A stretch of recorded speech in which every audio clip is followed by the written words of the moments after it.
revista é a revista do MIT.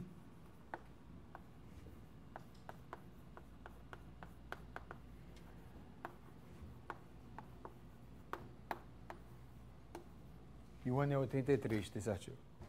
Tá, então, o que a gente está fazendo, lembrando, é uma análise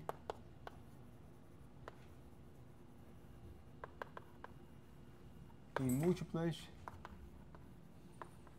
escalas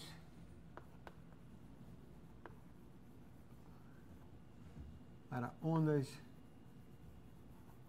longas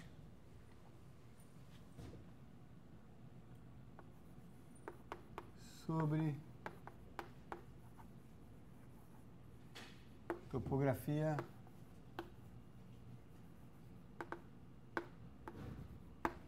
periódica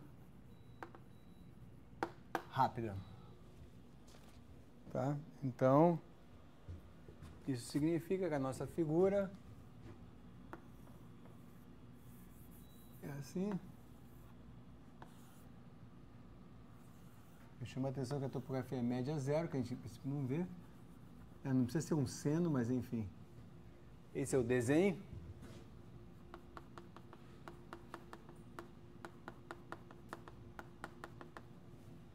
E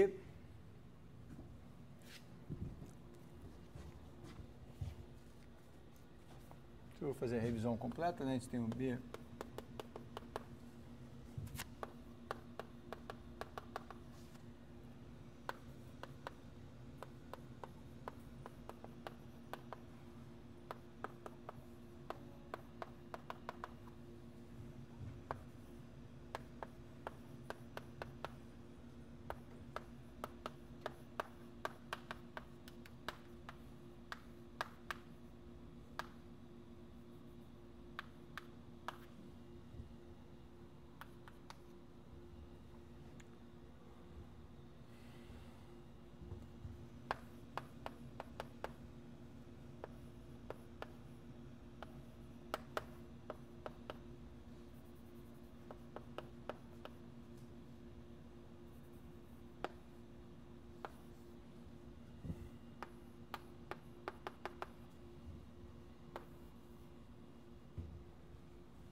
Superfície livre, fundo, aí fazendo o seguinte ansatz,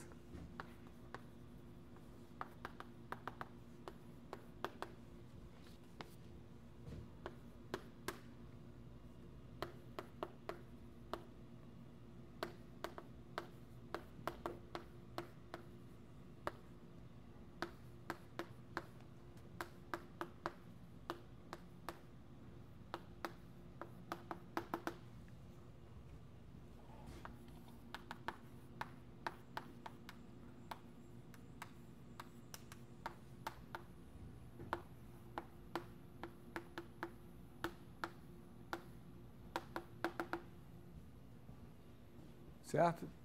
Que é o nosso ansatz em que, deixa eu lembrar quais são as variáveis.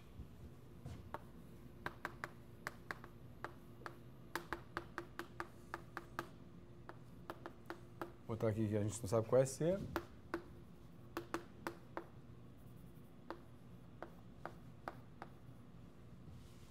E a outra hipótese aqui.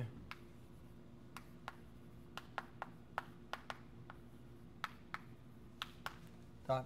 Então, relembrando, temos teoria do potencial escalonada, com 3 parâmetros, né? Alfa de não linearidade, beta de dispersão e gama, que nos dá a rapidez da topografia. Escolhemos escalas, vai ser alfa igual a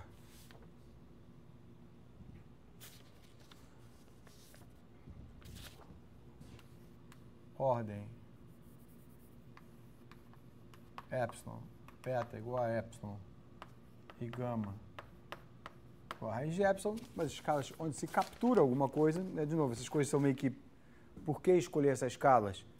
Por que escolher essas escalas? Essas duas primeiras daqui. Porque vocês meio que são escalas compatível com KDV. Fracamente não linear, fracamente expressiva. Né? E a outra é que faz a gente capturar as coisas. E nós vamos dizer que na escala XI, a topografia é periódica, normalizando, tá? Na escala XI.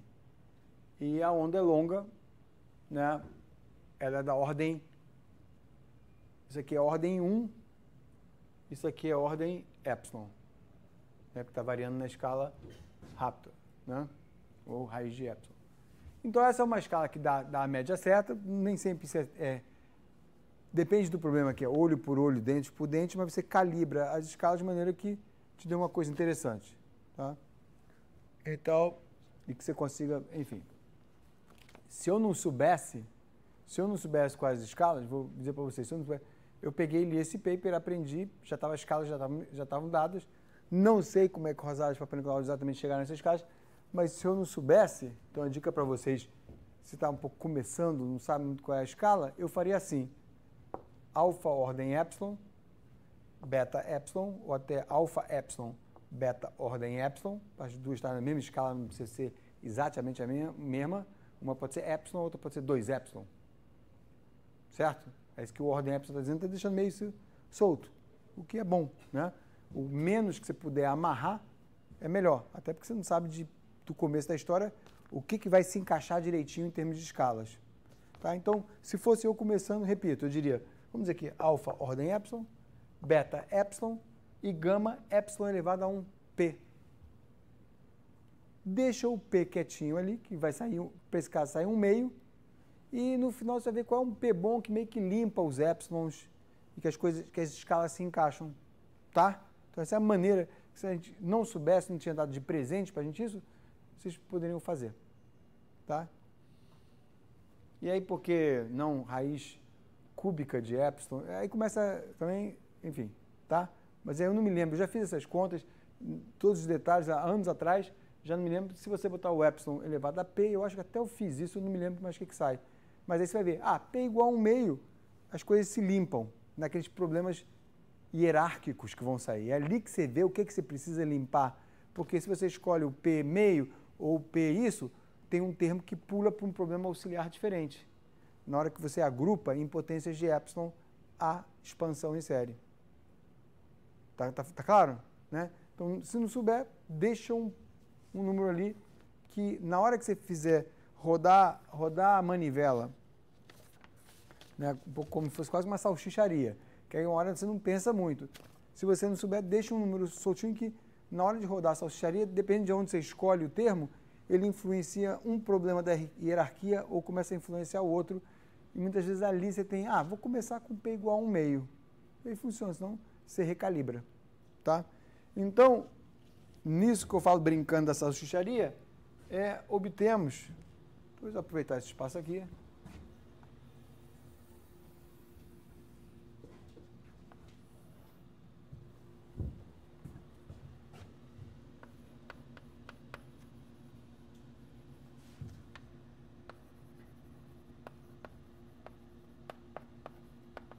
uma família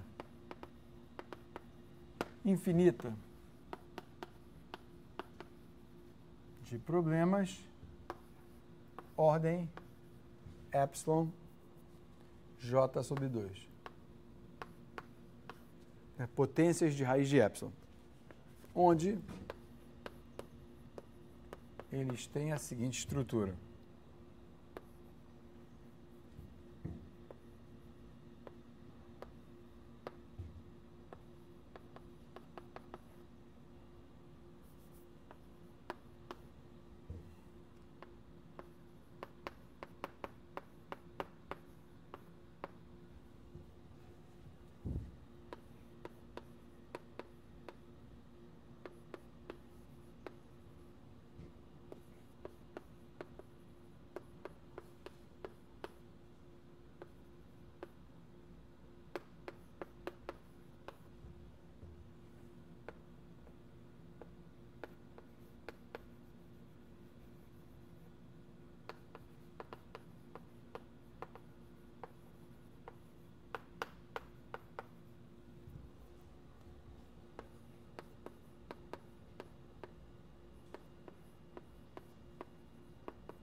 Essa aqui é a nossa célula periódica.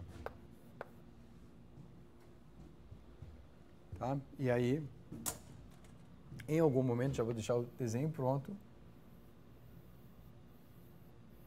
A gente vai ter uma integral, porque a gente tem esse problema elíptico.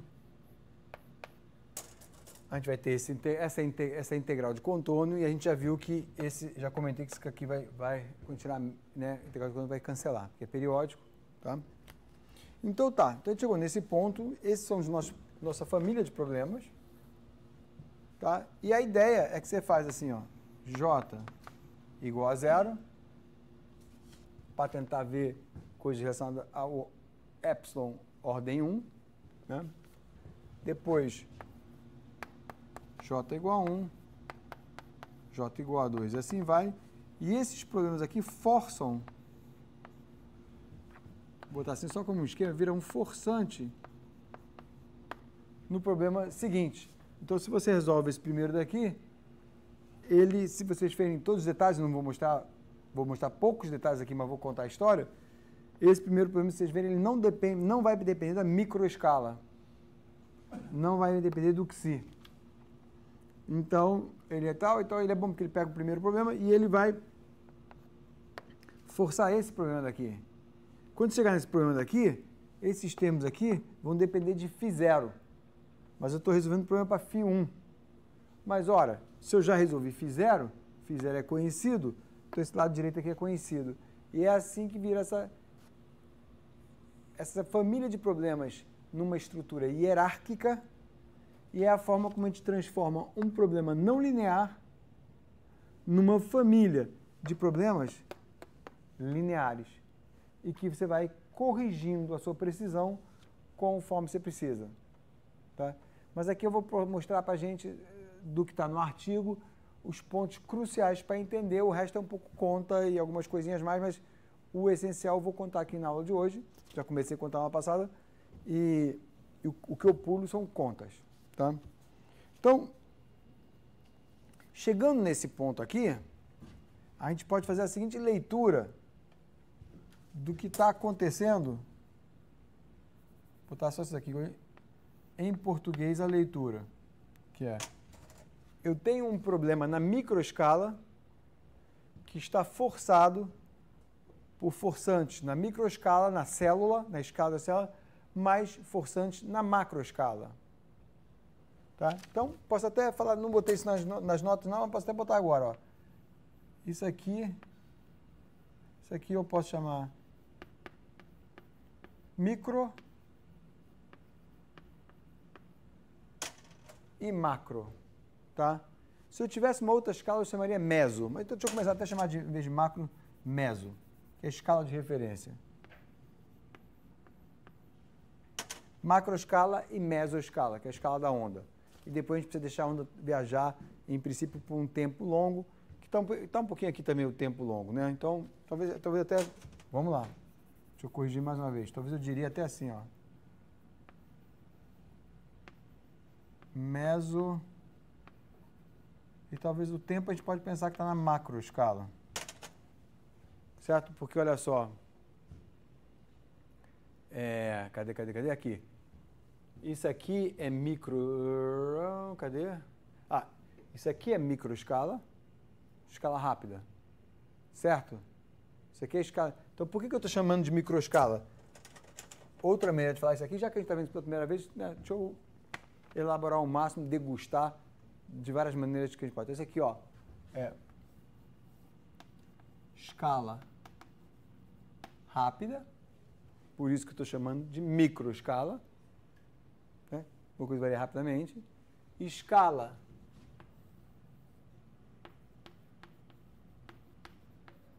de referência, que é meio que ordem 1, que é a escala da onda. A onda vai ser uma onda viajante de x menos ct. Certo? E aqui, macroescala, porque é um tempo lento, que vai deixar a onda viajar por muito tempo. Certo? Então, depois que passar uma unidade de tempo, então, olha só aqui, ó, pode pensar que eu estou... Uma unidade tal, significa que 1 é igual a epsilon t, t é igual a 1 sobre epsilon, macroescala. Tá? E quem viaja com... Se essa velocidade... E como c, a gente vai ver, c é ordem 1, então, quem viaja por tempo t, 1 sobre epsilon, viaja, vai até uma distância 1 sobre epsilon, com velocidade de aproximadamente 1. Certo? Tá beleza? Tá certo? Então, por isso que eu tenho aqui a microescala, porque é variável rápida, a mesoescala, que está na referência da onda, de que é quem eu quero estudar e obter uma KdV, e tenho a macroescala, que é a escala mais lenta de todas. Está aqui uma rabiscada rápida para falar sobre isso. Tá bom? Então, isso aqui está correto. Então, esse problema aqui está sendo forçado pela microescala, mesoescala e grandezas na macroescala. O que isso vai dar? A complicação de escalas e na hora que você escolhe essas potências de epsilon aqui, você pode, no jargão desse tema, separar as escalas em demasia, que elas não interagem. E você obtém um pouco de soluções triviais. Você não vê a microescala influenciando a mesoescala. Tá claro isso? Se eu separar as escalas demais, que é um pouco que eu falo brincando, uma roda de carro andando no asfalto, o asfalto é extremamente rugoso, sem estrutura, mas está numa escala tão fina que o pneu não sente, é liso, não acontece nada. Tá certo? Se eu fizesse também o buraco da estrada, ser um buraco que começa aqui no Rio e termina em São Paulo e tem profundidade de 1 metro, ninguém sente o buraco. É ou não é? Então também está numa escala... E é esse jogo de escalas que faz que você capturar o jogo, as escalas interagindo, é que dá a coisa interessante. Tá bom? Então está aqui o problema de múltiplas escalas. Aí a gente viu o seguinte. Chegou aqui, vamos fazer então a separação de variáveis. Tentar obter um problema, só o problema da célula em si, que é o problema na microescala, que é xi-zeta, xi-z, xi-xi. Tá? Então, mais uma coisa, vamos propor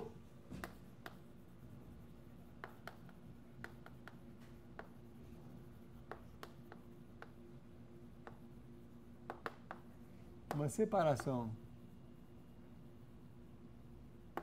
de variáveis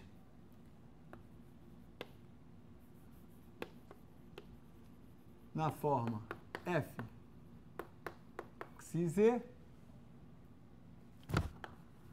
psi que tal. Tá? Onde aqui, ó, esse f, vocês vão ver, conforme vamos usar A, B, C e por aí vai. Tá? Então, F significa uma letra maiúscula romana. Tá? E o outro, na microescala, e o outro, é assim que está no artigo deles, e o outro é uma letra grega, para macroescala. Tá? Meso e macroescala. Bem, fazendo isso, obtemos que f xi mais f zz é igual a xz, um LF, que está definido aqui como fz mais h de xi, f de xi é igual a b de xi z, e aqui um fz é igual a um xz. A gente tem esse problema elíptico. Isso aqui na célula, isso aqui no fundo, isso aqui no topo, tá?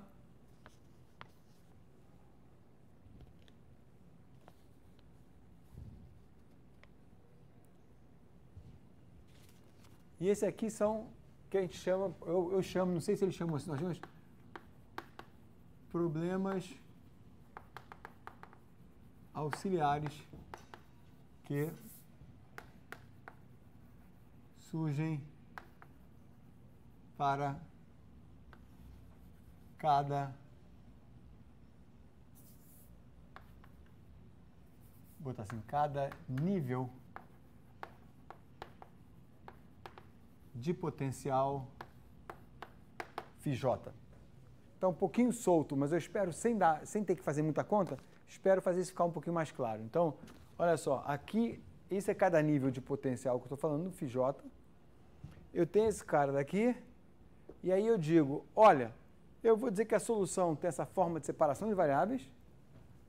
Quando eu faço isso, eu acho para essas funções auxiliares, que eu estou chamando de f, mas que vai começar como a, depois vai ser b, depois vai ser c, já vou mostrar para vocês um pouco antes, e eu vou conviver, tá? Eu vou conviver por um momento, vou ser corajoso, vamos ser corajosos, e vamos conviver com essas funções na meso e macroescala, que eu não sei quem elas são e eu não sei quais são as equações que elas satisfazem. Essa daqui satisfaz o problema elíptico. Essa daqui eu não sei qual elas satisfazem. Vou deixar um pouco como surpresa e a gente vai obter a gente vai cozinhar, vai obter uma equação para elas. Tá bom? E aí a gente vai ver como é que sai, tá? Vamos ver como é que fica. Ou melhor, tá certo. Tá certo, falei certo. Tá bom? Então, vamos ter coragem de conviver com essa meio coisa que está ainda fora de foco, né? Porque eu estou evitando todas as contas, que é substituir, contar e fazer arrumação de muita poeira, porque as expressões ficam longas, mas intelectualmente é fácil, é só atenção, né, de organizar os termos. Tá? O que eu estou pulando, eu estou querendo contar o lugar onde entra EDPs de uma maneira que, tem que pensar com uma cabeça de EDP, o resto é quase que cálculo, é conta e limpar, né? Então tá. Então quando a gente faz isso,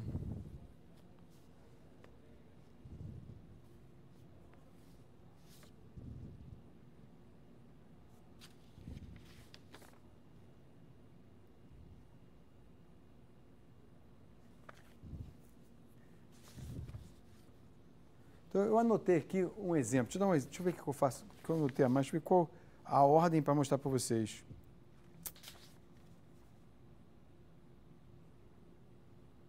Tá, então, isso aqui, ó. Eu vou dar esse exemplo. Vou botar aqui. Então, aqui um exemplo de estrutura. Acho que é didático eu botar isso aqui. Por isso que eu copiei hoje, quando eu estava olhando antes do almoço. Um exemplo de estrutura. Olha só. Que é o único realmente problema que eu vou dar real, escrever espírito, por isso que ele é útil. Estava faltando na aula quando eu estava lendo ela.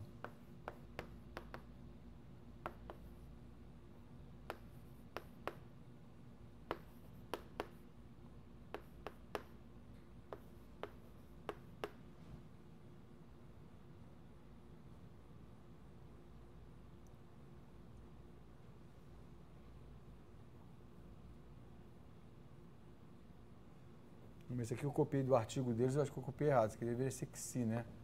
PH em XI, porque eu estou usando uma notação um pouquinho diferente do artigo.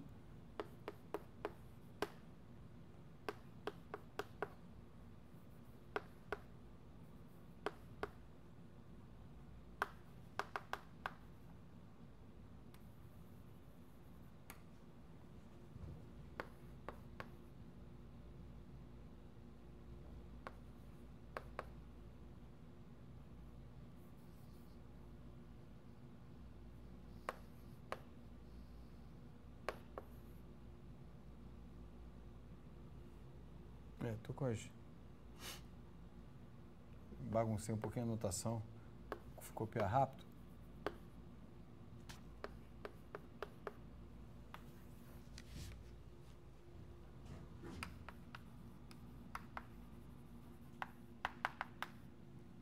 Então, olha só o que eu estou mostrando para vocês. Tá, um caso, porque eu acho que eu falei, não, peraí, eu tô fazendo tudo isso aqui um pouco abstrato demais. Deixa eu mostrar para eles um caso que eu acho que as ideias se encaixam, eu copiei algumas coisinhas erradas, isso aqui deve ser que sim e tal. Olha só o que acontece. Tá? Acho que isso aqui está certo.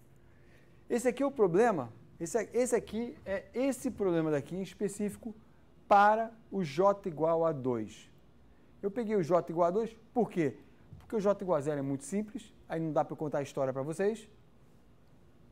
Eu acho que o J1 começa a ficar razoável, mas eu consigo contar a história do que eu vou contar agora com J igual a 2. Por quê? Porque, olha só, o J igual a 2, olha só que interessante. Que aí eu consigo contar a história, estava faltando isso para eu contar direito. Para o J igual a 2, eu tenho aqui, olha, uma solução 1 e uma solução 0, forçando o problema 2.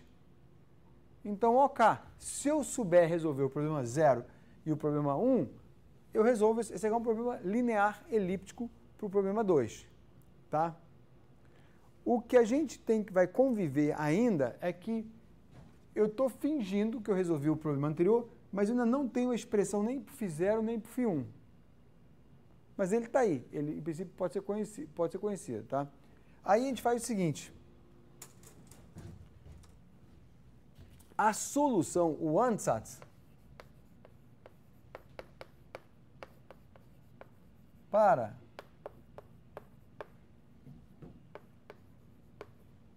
a solução φ2 é o seguinte, nossa solução está muito mal escrito.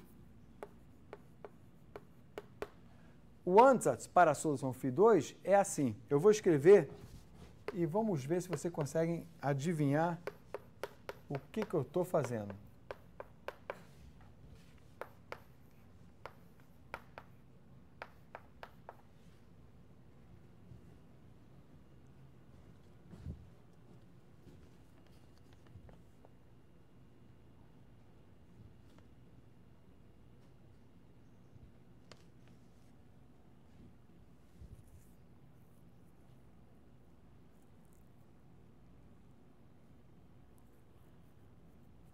Tá? O ansatz para a solução φ2 quer dizer o seguinte, esses termos daqui, ó,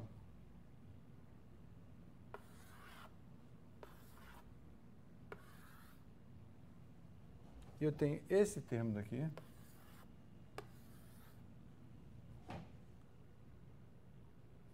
tá? Então, o ansatz que está sendo dito aqui é o seguinte,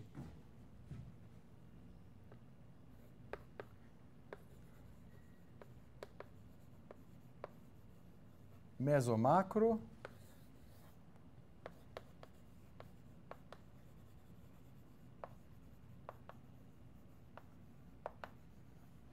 problemas anteriores e o que está se pensando aqui é um pouco assim, ó, vou botar um problema assim, ó, botar U.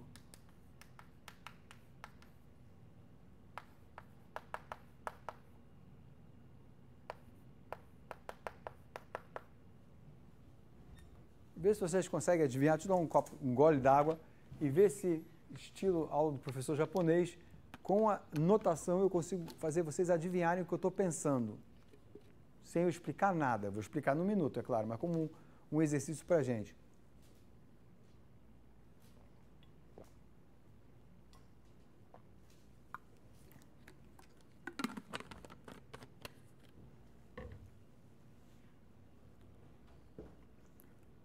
Vamos começar, ó. Começa pensando por aqui.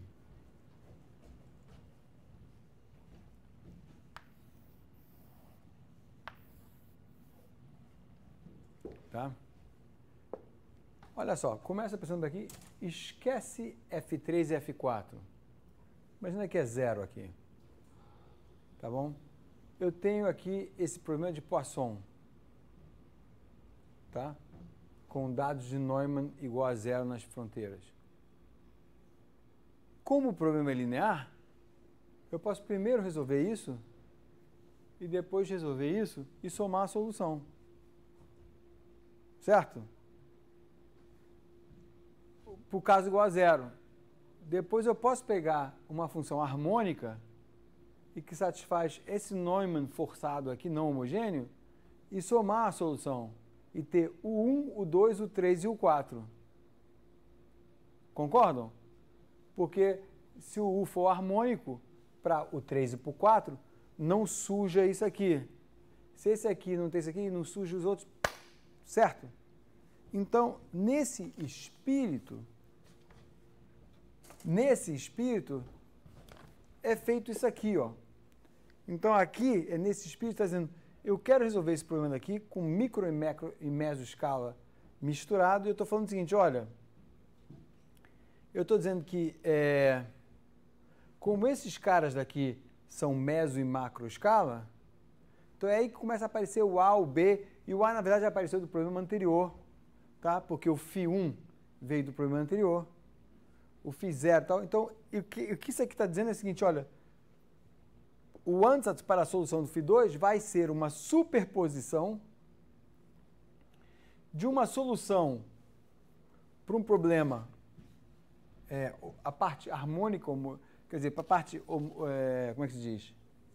Sem microescala, aqui meso e apenas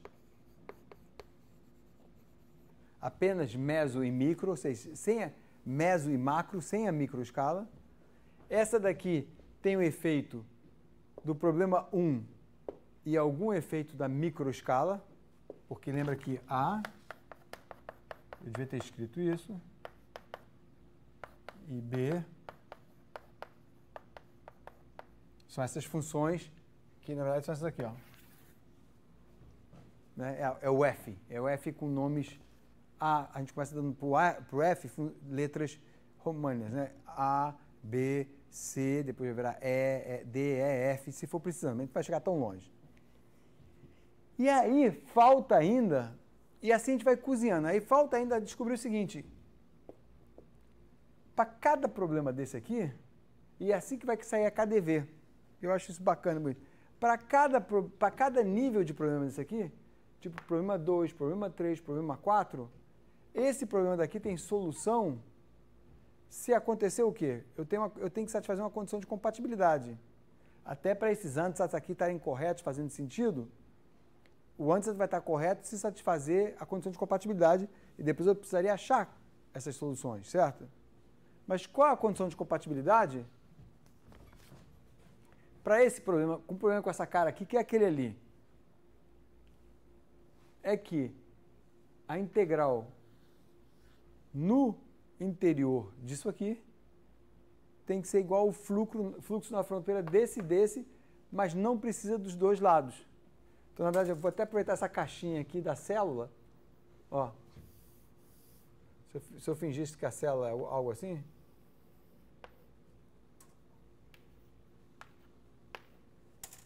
eu posso apagar essa parte aqui, que essa aqui já está satisfeita. Quer dizer, essa aqui já morre com essa. Certo? Porque em Xi, isso é para essas variáveis aqui, nos problemas auxiliares, na verdade, isso aqui a gente tem que fazer aqui, na verdade, né? Deixa eu ver como é que é. Eu acho que eu estou falando besteira.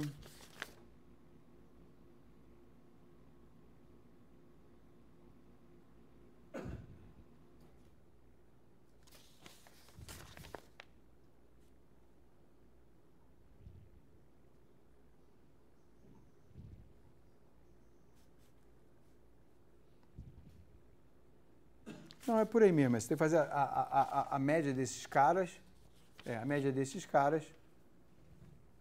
sendo que você pensa, a média, sendo que a gente tem que pensar que essa variável daqui é independente dessa daqui, apesar de serem duas variáveis horizontais. Então, quando você faz essa integral e essa média daqui, isso aqui é integral. Eu vou escrever já a média, melhor escrever do que explicar. É uma integral em Xi e Z, tá? Então, deixa eu escrever que é melhor isso do que explicar. Então, a gente vai ter o seguinte. Então, deixa eu escrever aqui, ó.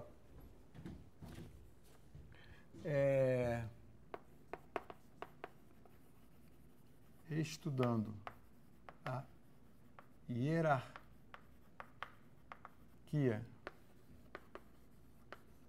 de problemas, notamos que φ0 vai ser ψ0. Não depende da microescala. E φ1 vai ser ψ1 k e tal, mais A xz tal 1 til e tal.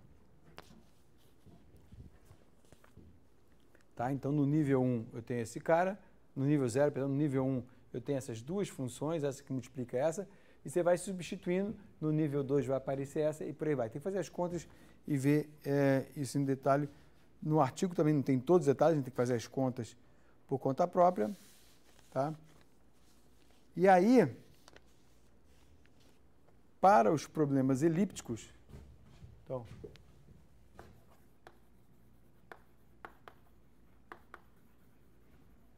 chamar assim, problemas célula, né? Elípticos, temos a seguinte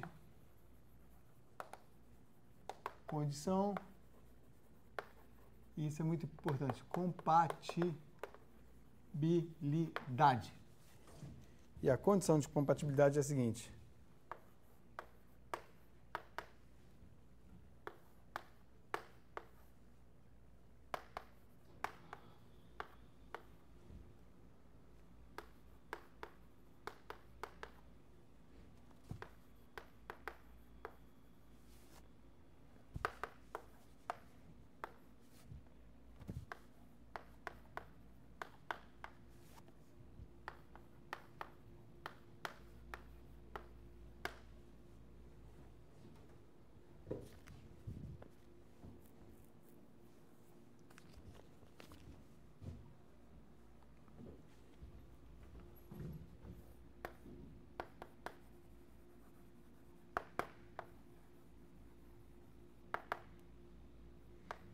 eu vou chamar isso aqui de média celular e já vou explicar para vocês porque está entre aspas.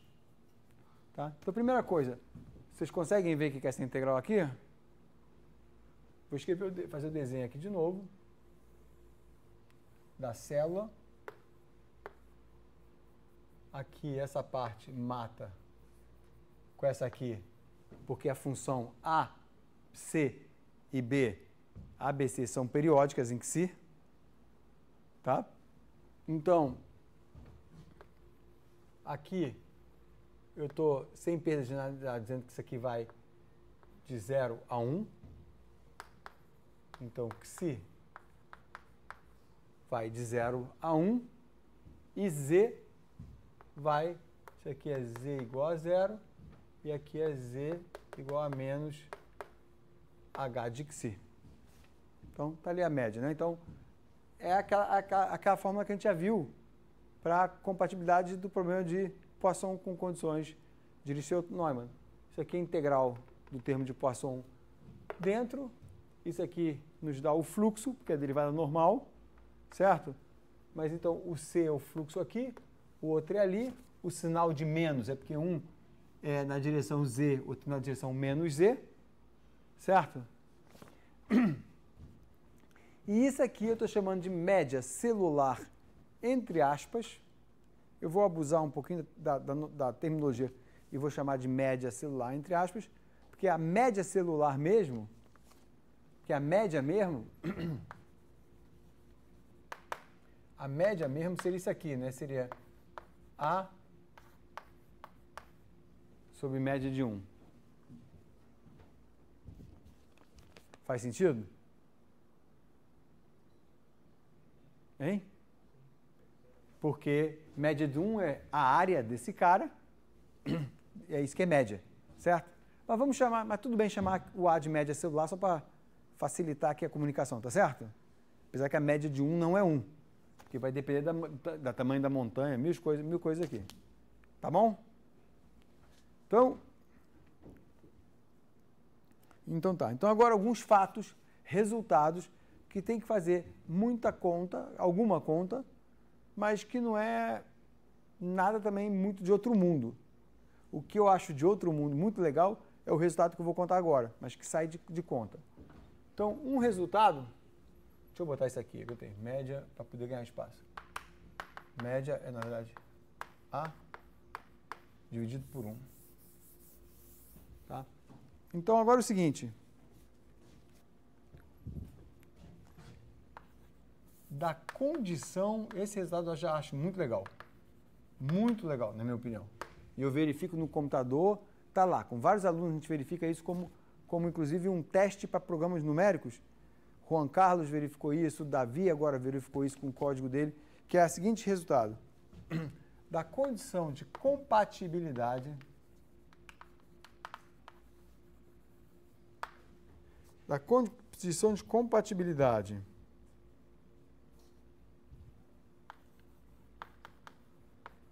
do problema de ordem epsilon, ou seja, J igual a 2, obtemos a expressão para a velocidade.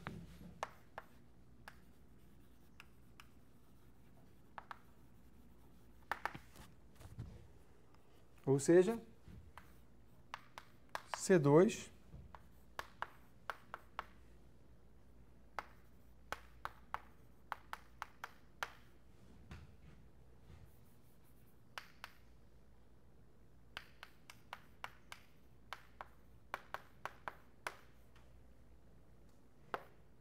e tem esse resultado aqui muito legal, que isso aqui é menor do que 1. Eu gosto muito desse resultado. Então, deixa eu até botar em cores diferentes para chamar a atenção. Isso aqui é 1 menos isso, já que tem esses sinaizinhos assim. Olha só que resultado que eu acho legal. Repito, da condição de compatibilidade, que é isso aqui. Note que isso aqui se aplica a todos os problemas da hierarquia, certo? Vocês estão de acordo? Todos os problemas da hierarquia são problemas lineares com um coeficiente A, B, C e D diferentes, que a gente botou ali. E até numerei por 1, depois apareceu com tio, não é isso? É. Ou, não, sem tio ali. Aqui, é. São esses caras aqui. Então, isso aqui vale para todo mundo. No problema J igual a 2, acontece, tá? Que no problema J igual a 2, o problema de ordem epsilon, essa condição daqui vira isso aqui. Ou seja, a velocidade ao quadrado, saiu disso aqui, é igual a 1 menos a média celular do quadrado, aqui está errado,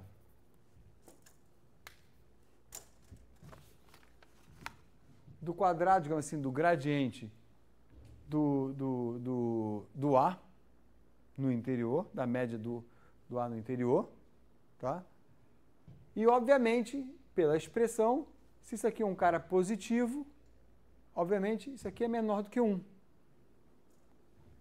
Então, surge já o primeiro resultado que eu achei muito legal, que eu não conhecia, e que, assim, me parecia não muito intuitivo, que é mesmo para topografias que são média zero, vamos supor que ela está indo para cima e para baixo igual, tá?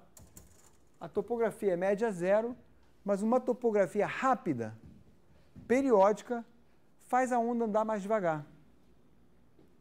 E o que é espetacular, se você tem eu acho espetacular, se você tiver um método numérico, eu vou mostrar isso de novo, quando eu repetir a minha primeira aula, na véspera, no dia antes do seminário de vocês vão ver de novo a animação dessas coisas, que na época vocês não tinham muito como... Vocês nem lembram, talvez, direito. Acho que eu mostrei, mas vocês lembram, porque era tudo novo. Por isso que eu mostro a aula de novo, que agora vai fazer muito mais sentido. Então, se a gente tiver... E essa fórmula vale para ondas lineares também. Então, basicamente, se eu tiver um fundo periódico, assim, muito rápido, média zero e muito rápido, e eu boto aqui um pulso, esse pulso anda para a direita com velocidade menor do que 1, eu faço primeiro o teste numérico com fundo plano, tá? E boto a minha onda no fundo plano, anda para cá com velocidade 1. depois bota o fundo periódico, mede a zero. Você deveria achar o fundo periódico mede a zero, acelera e desacelera, acelera e desacelera. Mas não. A velocidade dessa onda aqui vai ser menor do que 1. E para fundo rápido, isso aqui não está sendo mostrado ainda não, mas para fundo rápido não tem reflexão nenhuma. Essa onda parece ser uma onda viajante, com uma velocidade para cá menor do que 1. Tá? Calcular o valor exato dessa velocidade é uma trabalheira, porque o A em si resolve um problema complicado. Mas matematicamente, e não é uma demonstração rigorosa, mas é uma demonstração, digamos assim, formal, essa velocidade é menor do que 1. Você vai no computador e é menor do que 1. Tá? E ela aumenta, quer dizer, o atraso da onda aumenta se você botar uma topografia de amplitude maior. Tá? Então, esse é um regime que a gente chama um regime, a gente não mostrou ainda isso e o problema não vai mostrar de todo, você vai ter que meio que acreditar. Mas assim, essa análise do paper do Papa Nicolau Rosati vai mostrar como é que se calcula uma KdV para esse problema. O que não está totalmente nem mostrado formalmente é que essa KdV realmente, pelo que eu me lembro, é representativa no sentido que não tem nada viajando para o outro lado. Mas eles sabem disso. E eles não fizeram nada computacional. E aí eu fiz computacional, você bota no computador, você vê uma onda andando para a direita, com uma velocidade menor do que 1 e nenhuma reflexão. Quando esse fundo aqui já varia numa escala um pouco mais devagar, tem reflexão. Então, esse regime aqui rápido, a gente chama de um regime de homogeneização. Homogeneização é porque parece que você está num meio fundo plano, homogeneizado, que não tem reflexão, não tem eco, homogeneizado, mas com propriedades diferentes do meio de fato homogêneo inicial, que era a velocidade igual a 1. Tá? Então, esse tema de homogeneização em EDPs surgiu, e eu acho que teve muita teoria desenvolvida nos anos 70, 80, grupo francês e tal, em homogeneização, que é um problema elíptico, assim.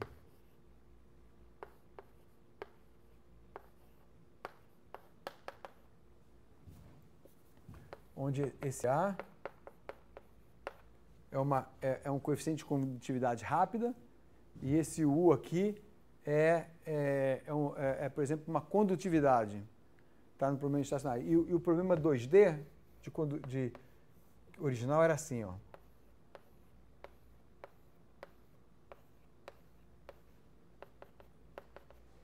Então, pensa que você tem dois metais, você quer calcular a condutividade, você tem dois metais, quer passar uma corrente elétrica, alguma coisa aqui, e esses dois metais são diferentes. O fundo e essas bolinhas. Tá? Essas bolinhas são muitas vezes chamadas de inclusões.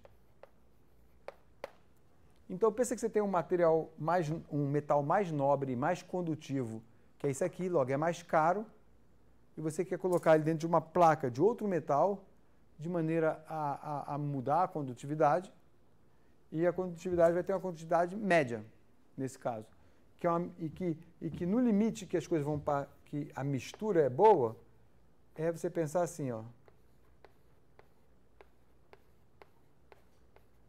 Tá? Se o raio disso aqui é epsilon, não vou desenhar isso aqui tudo, que eu vou passar a aula desenhando, mas isso aqui é um material que está mais bem misturado que isso aqui. Chega uma hora que esse material aqui composto, então isso aqui é um material composto, heterogêneo, outro nome,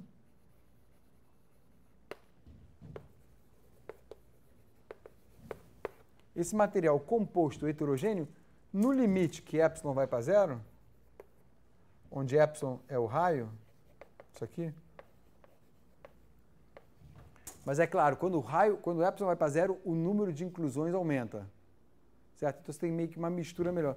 No regime que isso aqui vai para zero, esse material aqui se comporta quase como se fosse um metal homogêneo, com uma condutividade que é uma média, e nesse caso até a média não é aritmética, isso o pessoal prova, para esse problema é uma média harmônica, que é 1 sobre bababá, tá? É a condutividade efetiva desse material. Tá? Isso se chama homogeneização e tem teoremas e a convergência é fraca, porque você tem descontinuidade dos coeficientes. Vocês já estão vendo, vocês viram que quando descontinuidade dos coeficientes diminui a regularidade da solução, certo? Vocês fazem esse exercício. Então, tudo isso é de propósito. Para vocês entenderem isso, as listas são feitas para eu poder falar. Então, esse material daqui é um material composto, tá? Esse coeficiente aqui, ele varia numa escala rápida, ele é periódico e ele é descontínuo. A igual a 1 aqui, igual a A2 aqui. Certo? E esse é um problema elíptico e que as pessoas aprenderam, principalmente nos anos 70 e 80, a provar rigorosamente como é que soluções desse sistema convergiam, dessa equação, perdão, convergiam para isso aqui, ó, onde isso aqui era constante. Tá? Porque, na verdade, isso aqui vira até um laplaciano e tudo mais, tá? Com A aqui, o A constante, eu acho que tem um caso que o A é constante. E, então, e aí usa análise funcional, a convergência é fraca, chama-se convergência G, não sei, enfim, tem as definições todas para fazer esse problema. Esse problema daqui, por isso que eu estou falando, por que eu estou falando disso? Porque esse problema daqui eu posso usar o jargão, a terminologia desse problema daqui. Como? No caso de ondas, quando eu tenho essa topografia aqui rápida, periódica, a gente está vendo que a velocidade vai ser sempre, para esse caso, ela é sempre menor do que 1. Ou seja, se o meio tinha condutividade 1 no fundo plano para a onda passar, quando você tem topografia, a condutividade é menor do que 1, para esse caso de ondas. Tá? E a minha intuição adquirida, e que com aplicação conforme, que é uma coisa que você está lendo um pouquinho, ensina, é a seguinte. Então, deixa eu passar a minha intuição para vocês também, muitas vezes, que é o seguinte: se eu tiver um problema, deixa eu botar aqui várias topografias assim. Vou botar 2 células, tá? E eu tenho uma montanha aqui que é média zero. Tá? O que vocês fizeram na lista também vai ajudar vocês a entender. Lembra que vocês fizeram a extensão harmônica via Dirichlet-Neumann, uma coisa no interior, certo? Se vocês olharem para a fórmula, agora, essa é a minha intuição, por que é sempre menor do que 1, não é 0. Ou seja, o que me inquietava no começo é, poxa, eu tenho um fundo que é média... Rápido, né? Peraí. Rápido. Média zero? Por que a velocidade... Por que isso aqui não dá uma média zero e a velocidade continua sendo 1? Né? Você tem uma flutuação do meio que é média zero, então parece que acelera e desacelera, acelera e desacelera, acelera e desacelera. Por que não dá, então, velocidade efetiva 1, que é do fundo plano? E a intuição... Não é. Está aqui a resposta. Tá?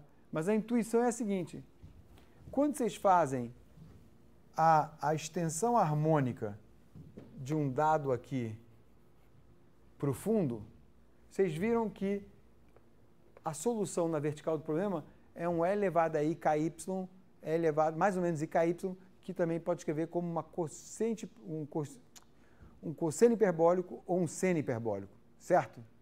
Beleza. De qualquer maneira, se é seno hiperbólico, cosseno hiperbólico é elevado a KY, aqui seria KZ, que está na direção Z, a gente está vendo que informação aqui decai exponencialmente rápido para o interior, porque vocês viram que a solução era do tipo, certo?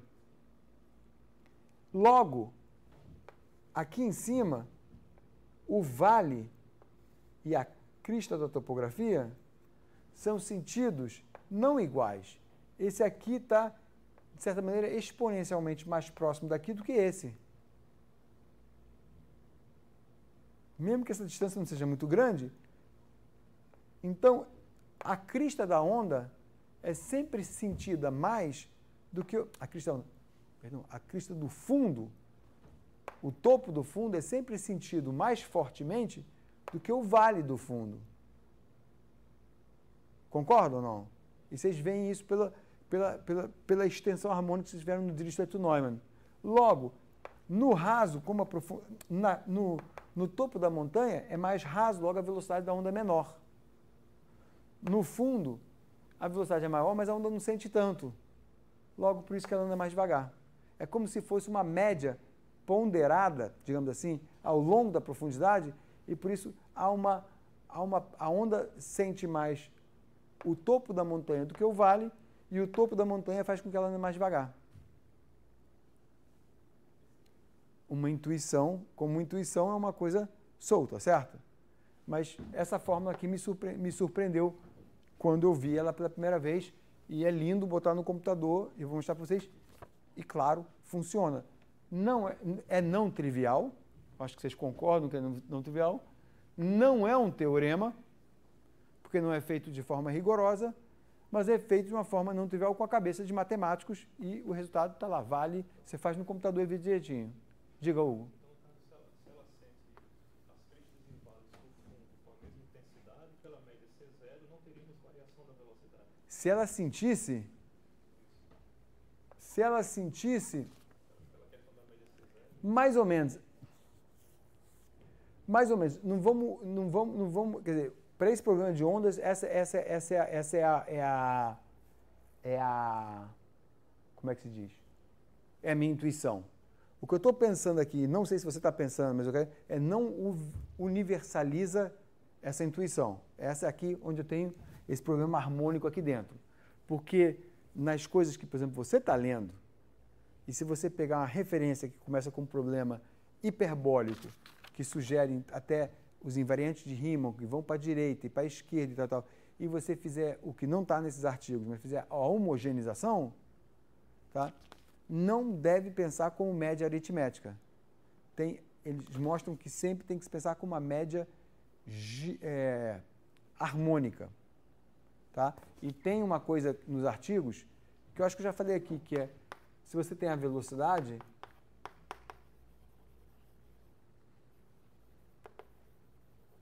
sobre a velocidade, em inglês se chama slowness.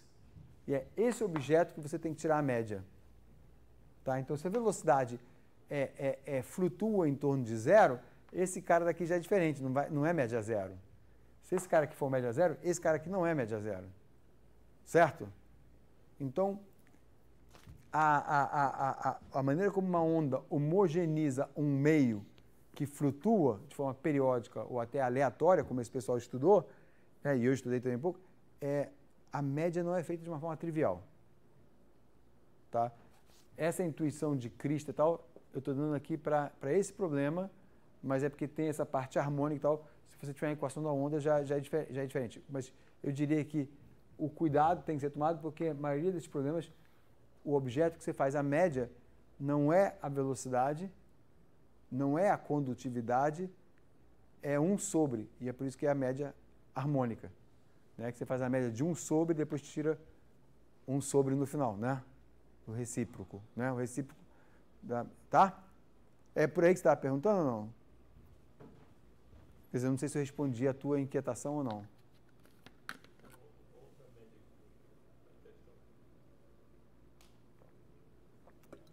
É outra média que está em questão, não é aritmética. Então, se a coisa vai para cima e para baixo, cuidado. Tá? Então, o que mais que eu tenho para dizer aqui? Ah, sim, tem mais para dizer sim. Aí, olha só o que acontece. O tempo passa rápido. Mas esse problema eu queria explicar de forma devagar. Primeiro, exemplo de múltiplas escalas estão vendo. E segundo, esse problema me permite eu falar coisas que vocês, né, estão vendo. E aí, olha só. Outro resultado interessante. A condição de compatibilidade do problema de ordem epsilon ao quadrado J4 nos fornece uma equação efetiva para o psi0 de que tal? Então, só no J4, só no quarto problema da hierarquia, tá? A gente acha finalmente uma equação para o primeiro termo daquela separação de variáveis na macroescala. Por isso que eu falei, coragem, vai convivendo com esse cara e quem sabe vai aparecer uma equação para ele. Tá? Então, eu estou pulando contas, né? E, né? Lembrando, então assim, ó, lembrando que, isso é no começo das expansões a gente vê isso, que eta 0 é igual a C psi0 de que tal, temos a seguinte KdV.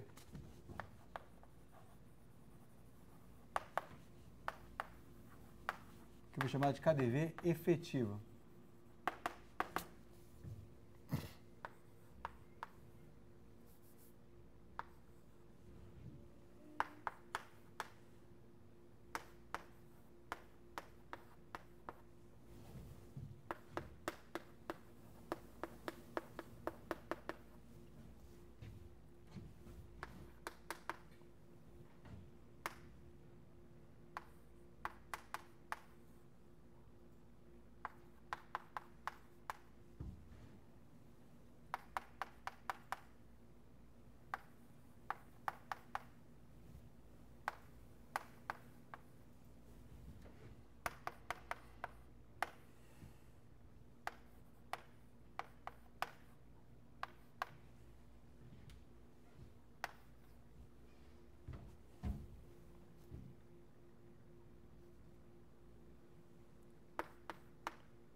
Onde?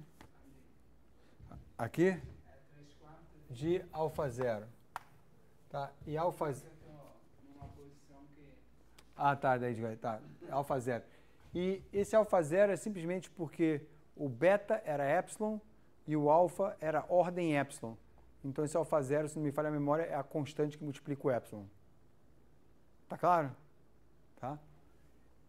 Olha só o que saiu aqui.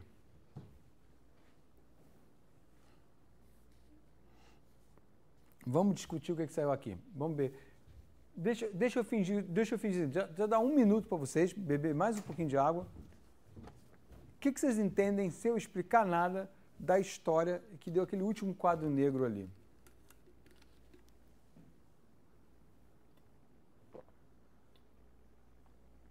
Que é um dos resultados muito importantes do artigo do Rosales e Papanicolau. Então, olha só o que está sendo dito. Do problema ordem epsilon ao quadrado, ou seja, j igual a 4, vai sair uma condição de compatibilidade, não, da condição de compatibilidade, vai sair uma equação para o φ0. Tá? Então, note. Então, olha a história, que nem aqui. Aqui, ó, eu peguei essa condição de compatibilidade, que é para qualquer problema, para o nível j igual a 2, tá? Eu peguei e tirei médias, por exemplo, o C uma constante, o 1 uma constante, tudo que depende de tal e de chi, de que, não entra na média. A média é só em si, certo? Na variável rápida. E a gente pensa em análise múltipla escalas, a gente pensa, mesmo que tenha x sobre raiz de epsilon, que é o xi e o qui, que é x menos ct, você pensa os dois como variáveis independentes. Tá? E aí, né, você vê, então, quando você faz uma média desse tipo aqui para esse problema 2, saiu essa expressão para essa quantidade aqui, que é uma constante. Quando você faz essa expressão daqui para o problema 4, que vai ter uma expressão aqui, ó, muito mais complicada do que aquela, né? A gente então vai obter essa KdV daqui. Tá? Essa KdV daqui é a condição de compatibilidade para aquele problema. E ela é uma, olha só, ela é uma KdV em eta 0. Como é que eu obtive o eta 0? Porque esse cara daqui eu substituo com isso aqui. Tá? Lembra que eta é menos a derivada no tempo para o problema linear? Eta é menos a derivada no tempo disso aqui. Mas aí aparece um menos c aqui, que veio daqui, é isso aqui então. Apesar que isso aqui não tem derivada, por quê? Será que eu escrevi errado? Não, é porque... Ah, tem derivada sim, claro. Tem derivada sim. Tá aqui, ó.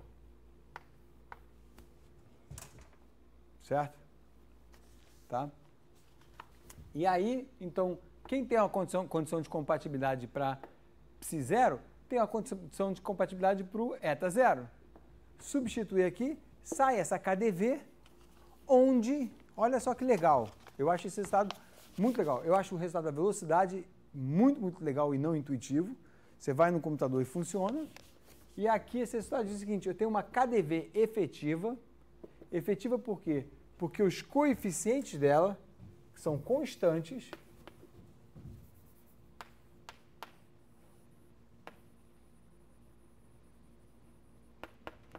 Que dependem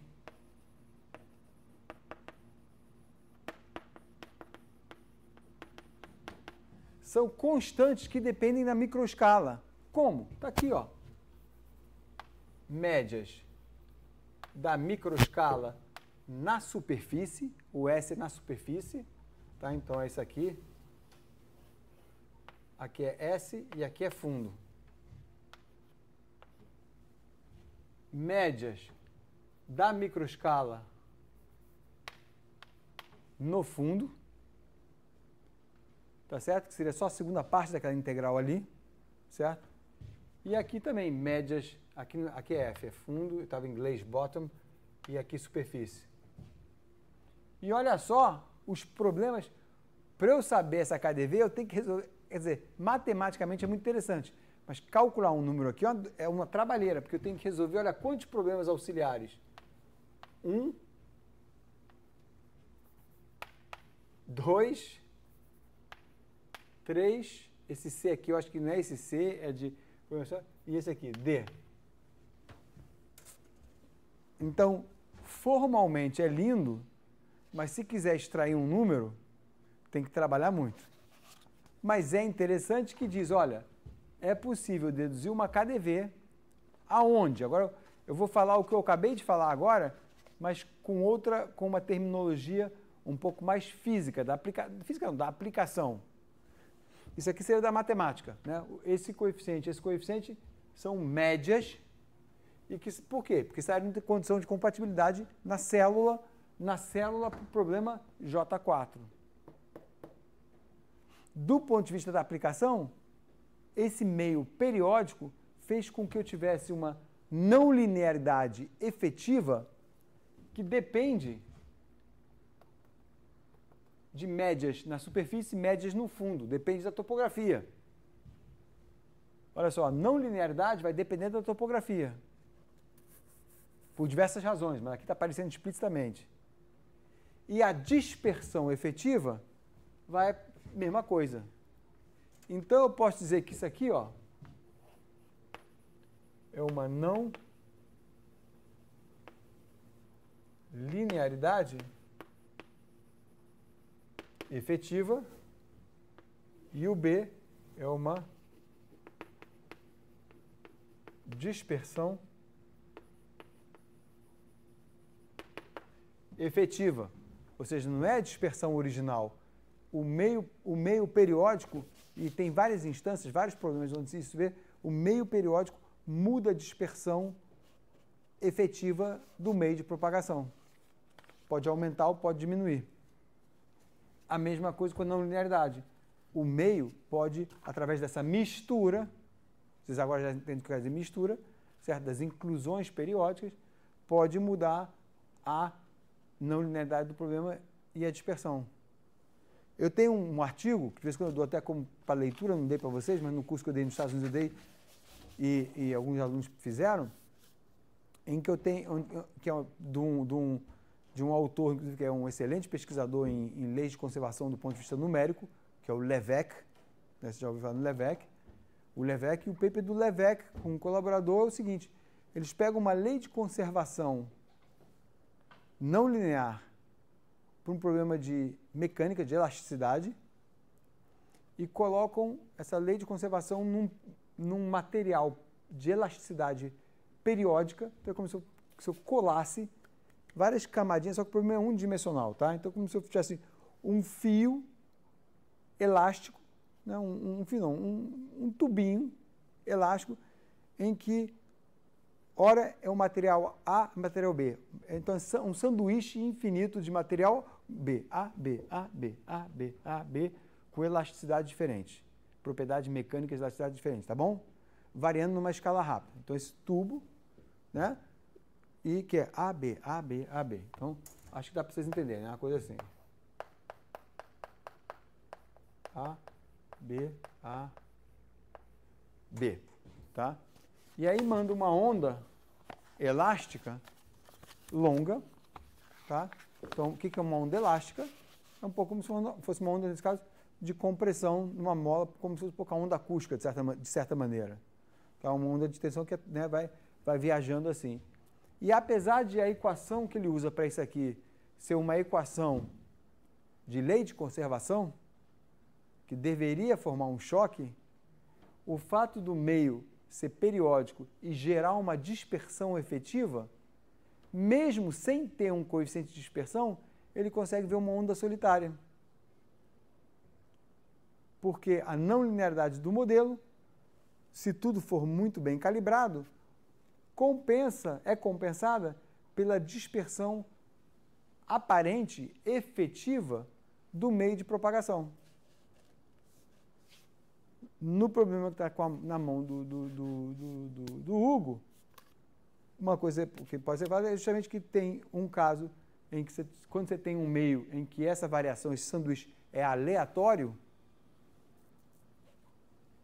você, em vez de ter uma dispersão efetiva, você pode ter uma difusão efetiva. Então, parece que você tem uma difusão, um termo difusivo, ainda vou falar antes de acabar o curso, rapidamente, na próxima vez, um pouquinho da equação do calor, que vocês já ouviram falar, vai falar do núcleo gaussiano, e você tem, então, um efeito de difusão numa equação que não tem um termo de difusão. No trabalho do Lévesque, você tem um efeito de dispersão numa equação que não tem um termo de dispersão. Vocês entendem por quê? Quer dizer, dá para entender a história? Porque tem uma dispersão efetiva. E essa dispersão efetiva é um pouco nesse espírito daqui. Então, esse espírito daqui, esse caso tem uma dispersão da equação e ela é modificada por uma dispersão do meio, que pode aumentá-la ou diminuí-la, fazendo com que isso aqui... Então, a onda solitária que vive no meio periódico vai ser diferente, um pouquinho diferente, porque talvez em altura, assim, tem que ser um pouquinho calibrada diferente do que a onda que vai viver no fundo plano. É pouca coisa, mas enfim, porque tem que ser calibrado de acordo com essa não linearidade e essa dispersão. Faz sentido? Então vocês veem, estamos se aproximando do final do curso, mas como é que a informação começa a se juntar de várias coisas, e de novo, a palestra que eu vou dar, quer dizer, o pseudo-seminário que eu vou dar no final do curso, que é o mesmo pseudo-seminário do começo do curso, espero que deixe de fazer pseudo-sentido e faça sentido, porque agora vocês estão juntando tudo isso. E é o teste que a gente vai fazer que eu acho que é divertido. Já fiz uma vez e funcionou, mas tá bom? Então, tá claro isso aqui? Tá? Então, o que o artigo deles, eu acho que se não me falha a memória, já li há um tempo, mas eu me lembro que não há nenhuma, mesmo formalmente, não há nenhuma indicação, eu ia falar prova não, porque nem isso não é uma prova, mas não há nenhuma indicação de que não há onda viajando para outra direção. Ou seja, que isso aqui é tudo que acontece. Mas você vai no computador, você vê que isso aqui é tudo que acontece. Ou seja, por causa do efeito de homogeneização, a onda não gera reflexão, porque a onda pensa que está viajando no meio homogêneo. E recentemente com o Davi, a gente fez a aplicação conforme, então eu lembrei de uma coisa, porque aí a gente fez a aplicação conforme, e se você tiver o fundo variável assim, na aplicação conforme, você vê que o fundo é mais ou menos assim. É uma altura menor do que a crista, que passa pelo meio, e a onda basicamente acha, quer dizer, uma onda não pensa, mas se a onda pensasse, ela acharia que ela está viajando num canal de fundo plano, mas na altura da parte laranja e não nesse que oscila. Tá? E a aplicação conforme mais ou menos dá essa altura corretamente. Tá? Quer dizer, como é que é a aplicação conforme dessa altura? Tem que contar melhor a história.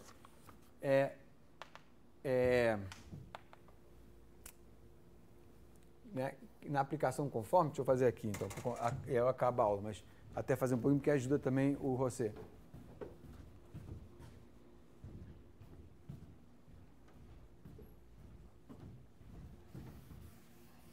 A história é assim.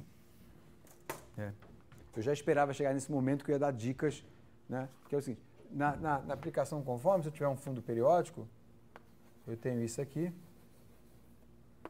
e a aplicação vai nos dois sentidos, e isso é mapeado para uma faixa lisa.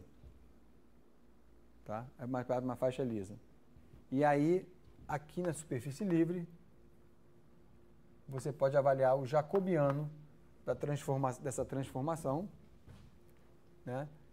E tem um coeficiente aqui que aparece que é um m, que a gente chama de m, que na verdade é a raiz quadrada do jacobiano, e que faz o efeito semelhante ao da montanha.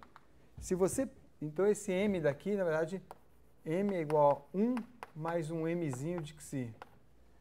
1 porque se o fundo for plano, o jacobiano é igual a 1, certo? Então, se você fizer um gráfico desse m em cima da topografia, você vai aprender como é que esse problema na faixa lisa enxerga a topografia que não está mais na geometria, está num coeficiente da mudança de variáveis. Tá? E aí, se você plotar esse m aqui, você vai ver que o m é uma coisa mais ou menos assim, ó.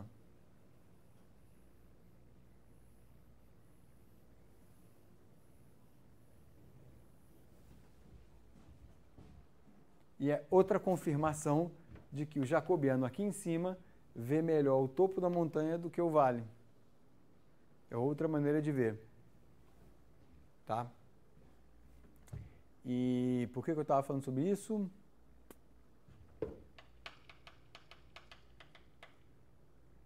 Ah, sim, só para explicar melhor, exatamente, já lembrei.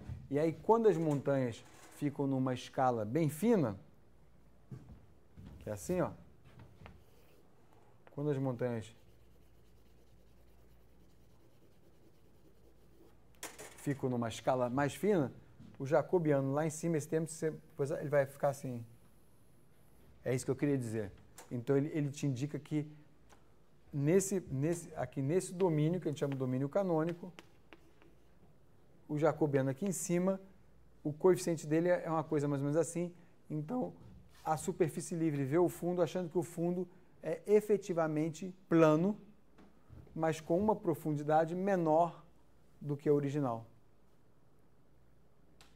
Tá? Então, uma outra maneira de ver e de entender por que a onda anda mais devagar. Porque ela acha que está num fundo mais raso. Tá? E é pouco, estou contando para vocês um pouquinho coisas que vocês têm que organizar. De novo, não precisa falar tudo do artigo, mas tem que organizar a ponto de falar uma história que tenha começo, meio e fim em aproximadamente meia hora. Tá? E a gente vai falar mais coisas agora até o final, até o dia do seminário, a gente vai falar mais coisas que vão tender a ajudar isso tudo. Mas está claro essa história daqui? Quer dizer, a grosso modo? Tá? Então é isso que a palavra efetiva quer dizer. E do inglês effective aqui. o comportamento em primeira ordem é esse. E muitas vezes pode ser expressado por um coeficiente efetivo. Una pregunta, disculpe mi ignorancia. Não. ¿Cuál es la idea de aplicar conforme al mapping? O sea, la idea es cambiar de variables, pero el objetivo. A ideia da aplicação conforme é a seguinte: você pensa nesse problema aqui. Deixa eu apagar aqui para não confundir. Tá? Então, deixa eu fazer de novo esse desenho. Não, deixa eu nem fazer assim. O domínio é assim. Tá? Então, esse aqui é o domínio. Esse aqui é o domínio. Então, te digo em duas palavras qual é a vantagem, qual é a ideia da aplicação conforme. Você falou uma coisa certa, é uma mudança de variáveis. Primeiro, que é muito bom, importante, que deixa o Laplaciano invariante. Beleza, tá? E a segunda coisa,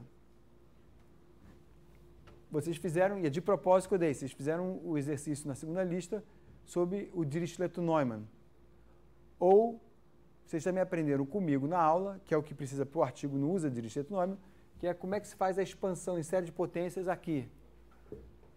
A fazer a expansão em série de potências aqui é sem esperança, né? Porque a condição de Neumann aqui é complicada, é rugoso.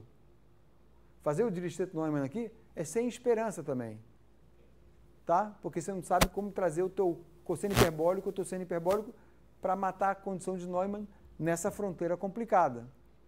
Então, a ideia da aplicação conforme é, você pega essa faixa rugosa e mapeia ela aqui.